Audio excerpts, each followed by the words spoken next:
But Prophet Muhammad, peace be upon him, is even mentioned in the New Testament.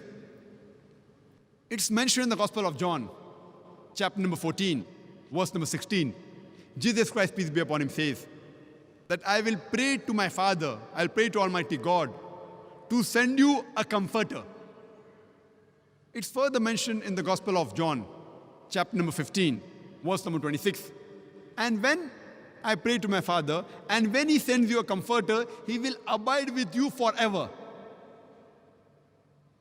It's further mentioned in the Gospel of John, chapter number 16, verse number 7.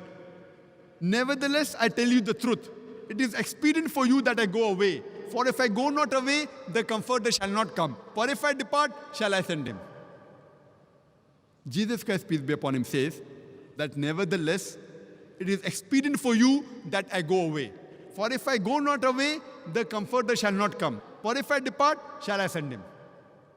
Now this comforter, if we analyze, in the original script, in the language Aramaic, it is paraclete, which means the praiseworthy, which is the translation of the name Muhammad sallallahu alaihi wasallam. But they have converted it into parakletos, which one of its meanings is a comforter. Irrespective whether it's paraclete or parakletos, alhamdulillah, both these meanings befit the last and final messenger, Prophet Muhammad, peace be upon him. But many Christians say that this prophecy about the comforter to come refers to the Holy Spirit. Now, if we analyze, the prophecy clearly mentioned in the Gospel of John, chapter number 16, verse number 7. Nevertheless, I tell you the truth. It is expedient for you that I go away. For if I go not away, the comforter shall not come. The criteria for the comforter to come is that Jesus Christ, peace be upon him, should go. If he goes, the comforter shall come. Only after he departs will he send him. So the major criteria for the comforter to come is after Jesus Christ, peace be upon him, departs. From the Bible, we know that the Holy Spirit was already there before Jesus Christ, peace be upon him. He was there in the womb of Elizabeth.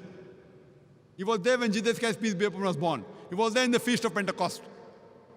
So surely this prophecy cannot refer to the Holy Spirit. It refers to no one but the last and final messenger, Prophet Muhammad, peace be upon him.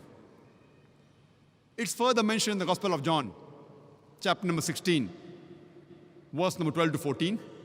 Jesus Christ, peace be upon him, says, I have many things to say unto you, but ye cannot bear them now. For he, when the Spirit of truth shall come, he shall guide you unto all truth. He shall not speak of himself. All that he hear shall he speak. He shall show you things to come. He shall glorify me. This prophecy again refers to no one but the last and final messenger, Prophet Muhammad sallallahu alaihi wasallam. It says, I have many things to say unto you. Jesus Christ, peace be upon him, is saying, I have many things to say unto you, but ye cannot bear them now. For he, when the Spirit of truth shall come, he shall guide you unto all truth. He shall not speak of himself. All that he hear shall he say. He shall guide you to the truth. He shall show you things to come. He shall glorify me. And this prophecy does not refer to anyone but the last and final messenger, Prophet Muhammad sallallahu alaihi wasallam.